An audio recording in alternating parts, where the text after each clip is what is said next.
Steve Bryant here, and we're going to talk a little bit more about the metronome. If you need to reach me with any kind of questions or any kind of input, comments you have with what we're doing here, you could reach me through the Bass Frontiers magazine. And I would appreciate those comments, by the way, because what we're trying to do is present workable solutions, things that you can, again, use as a foundational technique for your own bass adventures, if you will. And I've talked about doing daily practice, repetitions, and mother of skill, including saying this a few times. How's that for repetition? When would you practice? What's the best time to practice? Well, the best time to practice, it's a personal thing.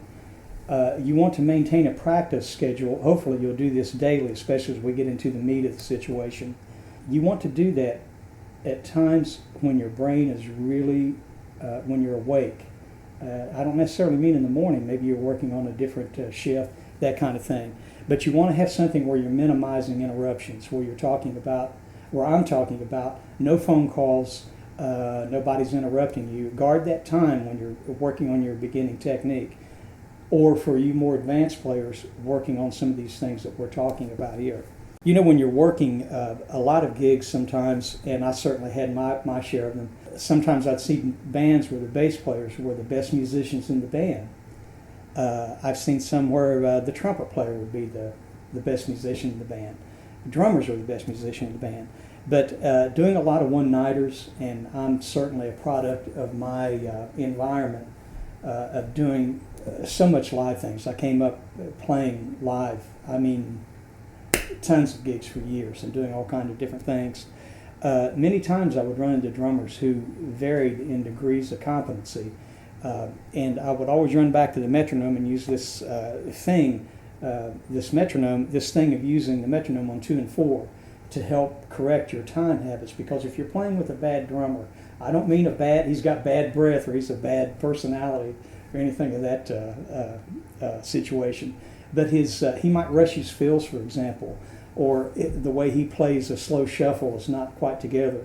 And I tell you can really work your keister off at times when you're playing with a drummer that either drags or pulls forward. And there's definitely a time concept that you'll become more aware of using the metronome of 2 and 4. Check it out. Conceptually, you'll have players, and none of these are unmusical, mind you, but there is a way of producing some kind of continuity with your groove that denotes that you're a good player. You can play on top of the beat, and some drummers will do that, and that's cool. You'll hear that with really hard driving eighth notes, for example. There'll be some drummers that'll play back a little bit from the beat, and you'll hear that in guys that are doing like the Skaggs Motown thing, maybe. That sort of thing. And then there's guys that play a little bit ahead of the beat, and you can hear that maybe in some Latin things, perhaps. That's a very difficult music to play because it's the rhythm spacing. That kind of a groove is wonderful when it's played correctly. Those are all fine, but this situation where you're playing with drummers where, let's say, their feels, their actual feels that they're playing are rushing you or dragging you. When you have a drummer doing that, you just want to be able to play those long notes I was telling you about and just hang on for dear life. But, you know, it can be the other side of the coin, too. You could be pushing ahead. You could be pulling back. If you do these things, 2 and 4, that'll minimize that, I promise you, but it's consistency of working. So this is very important to do. When we talk about using a metronome, here it is on 2 and 4 again. Again, we're on 98. There's our quarter notes. And, of course, when we're talking about a triplet feel, shuffle feel,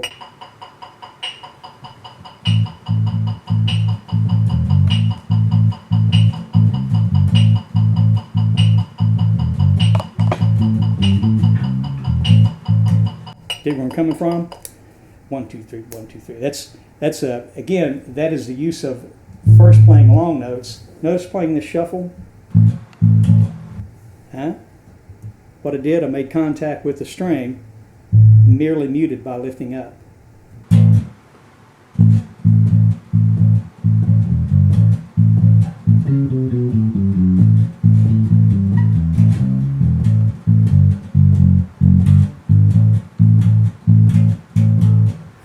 talk about these shuffles, and we'll get into particular things about rhythm as we go on. Now, what would you practice with a metronome? Voila. I'm going to show you, and we'll start getting into a little bit of chord work. Now, sometimes you'll see bass players, they'll be scared to death about knowing what notes are in a chord. And they really make it complicated, especially when you're hearing some things like playing a scale over a chord. And really, and I'm not talking about, chords like that, although those can be very musical.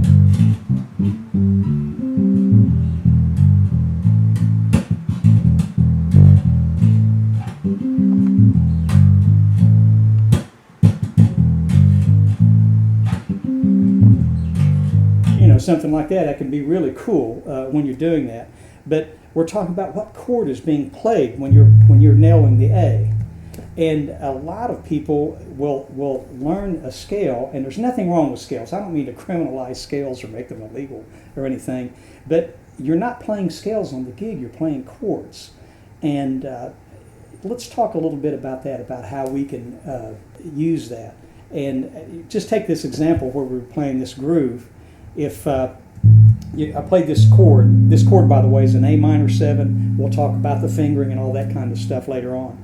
But if you think of a scale, you intermediate and advanced players, hang with me on this. You kind of know this stuff, but then I might just throw you a little bit of curve, and we'll try to turn this into real world knowledge. And one of the first things you learn, you get into scales thinking, well, this is going to show me how to play. Well, you can learn what notes are in that scale, and it has some value of finding it. But again, where I'm coming from is information you're going to actually use on the gig.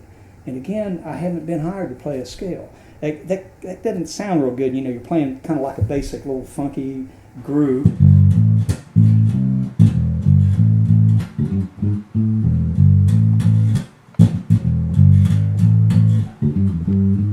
Just something like that. But if you're sitting around going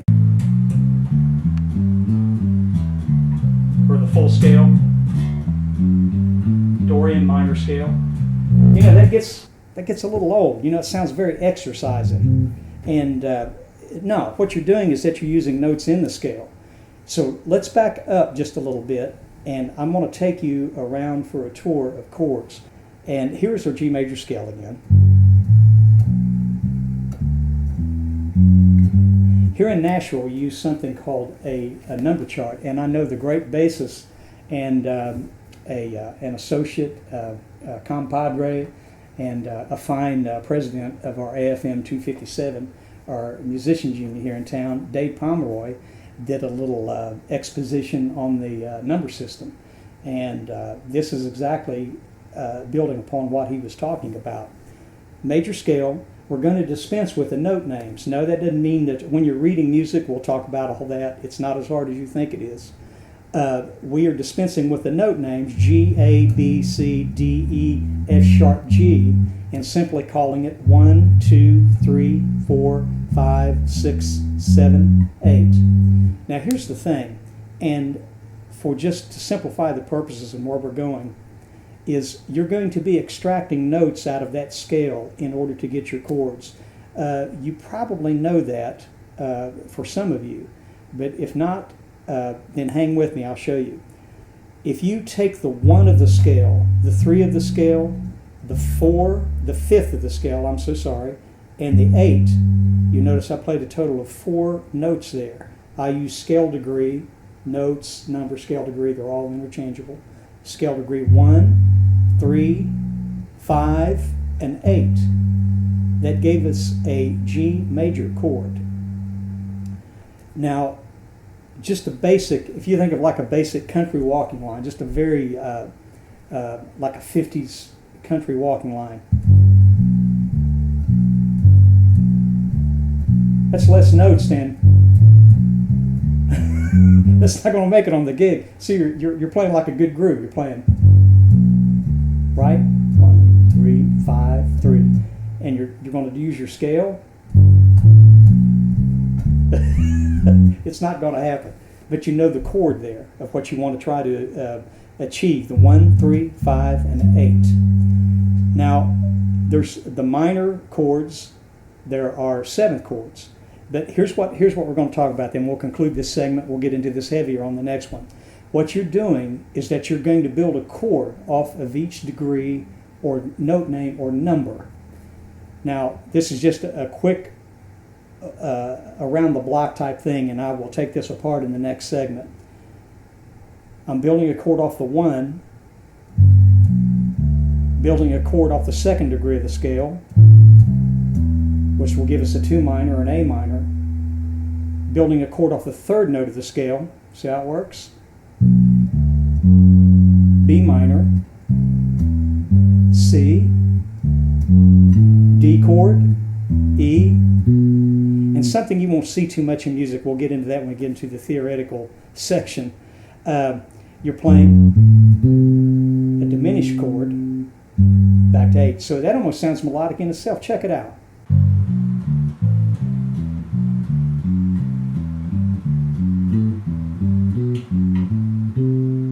You almost get a sense of finality of how that goes. Now, if you just take that basic information, you can almost make a little music out of it.